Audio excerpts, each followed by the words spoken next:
What's up guys, welcome back to another video. Today we're going to be talking about 10 quick tips in Premiere Pro. These are going to be very basic tips for people that have never used the program before, and little tips I wish I knew when I started editing. So if you are a Premiere Pro veteran, then these probably aren't for you, but nevertheless, I hope you enjoy. Okay, so let's jump straight into this. So the first tip is choosing a specific piece of media that you want to add to your timeline, whether that's a video or audio clip. We're going to call this track targeting. For example, I've got a couple clips in my media library that I use for my eggs video. If you haven't seen that, there'll be a link above right now. However, I just want the video without any audio. So firstly, I would double click on the clip I wanted to add and it will pop up in the viewing box above. You can then see there are two options underneath the clip: drag video only and drag audio only. Then you simply drag the one you want onto your timeline and this will only add that specific track. Another way of doing this is directly from your timeline. You should see some V and A options to the left of your timeline. These toggle the track targeting for that specific track.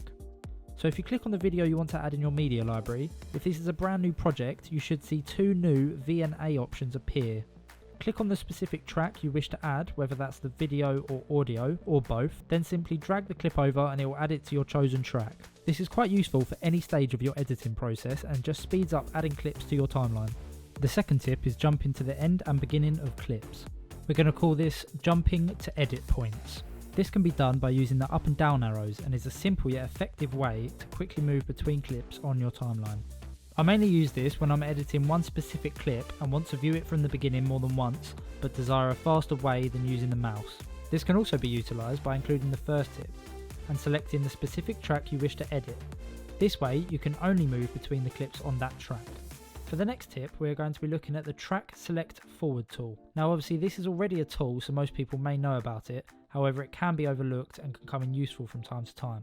This is mainly used for filling gaps in your timeline and allows you to select everything either left or right of the playhead. To move everything right of your playhead, you can either press A on your keyboard or click the tool to the left of the timeline. Two arrows pointing right should appear. You then simply click on your timeline where you want to select everything right and move it accordingly.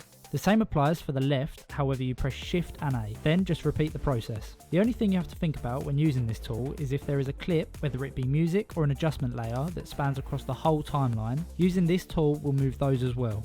Next is using full screen panels and utilising two screens. This is a very quick tip and mainly for people who have just downloaded the program and aren't aware of all the shortcuts yet. However, I use this every time I edit and this is extremely helpful in various circumstances. So to access the full screen function on any panel, first select the panel you wish to enlarge, then press the acute key, which for me is in the top left hand corner of the keyboard.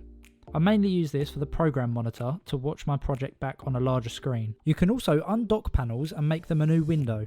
This is highly beneficial when using two monitors, as you can have your program monitor on one screen and then increase the size of your timeline on the other to make the whole editing process more efficient. Tip 5 is the snapshot function. Now this is barely even a tip, but I still use it a lot and some people may not think to use it, so I thought I'd throw it in here anyway. In the program monitor, under the preview is a camera icon. This is the snapshot button. This will export the current frame that is on the preview to an image. This is especially helpful for YouTube as you can use this for thumbnails as I did for my eggs video. For tips 6 and 7, we're moving on to adjustment layers. Now this is going to be a very basic general overview of what is capable for adjustment layers. Firstly, to add an adjustment layer, you can either right click on the project panel and click new item and then adjustment layer, or click the new item icon located at the bottom right of the panel and select adjustment layer. You then have the options to change the video settings, so change them to your preferences. You can then drag it onto your timeline and start adding effects to it.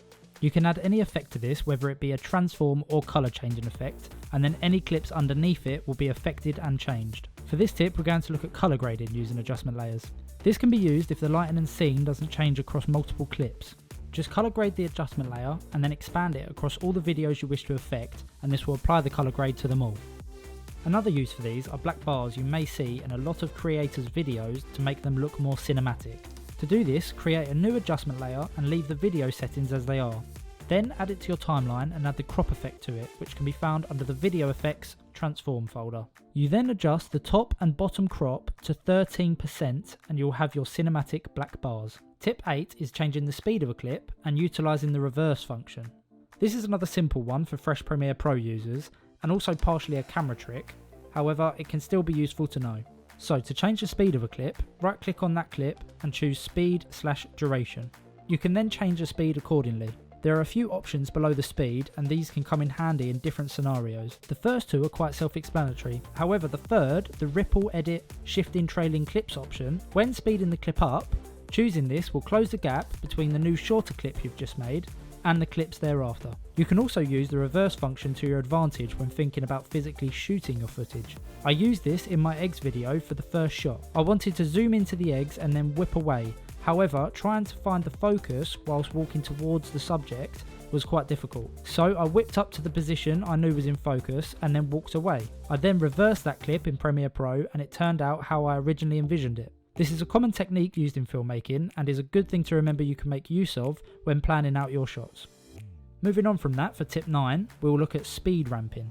This is a heavily used function for things like B-roll, travel videos and also transitions. To do this, you will want to make your timeline a little larger.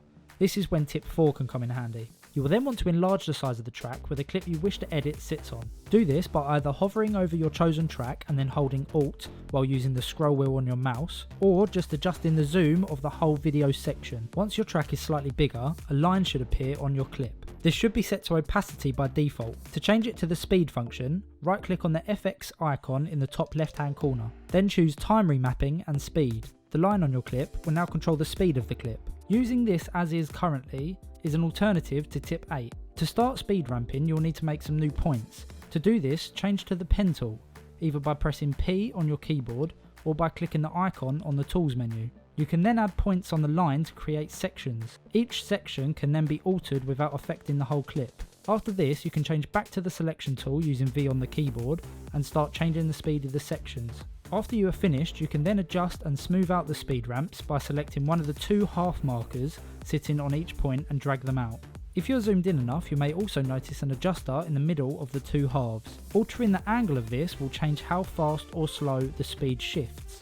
For the final tip, we are going to look at basic animations. Now I'm going to focus on animating an image, but the same method can be applied to anything you wish to animate in Premiere Pro. Firstly, select the clip or media you wish to animate.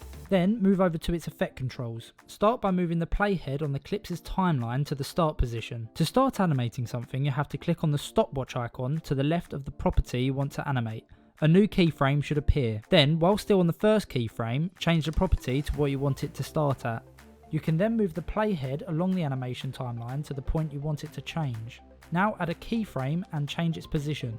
Next, go to where you would like it to start moving again and add another keyframe. This one is important, as if you skip this one, the clip will not stop moving and will be in a constant motion.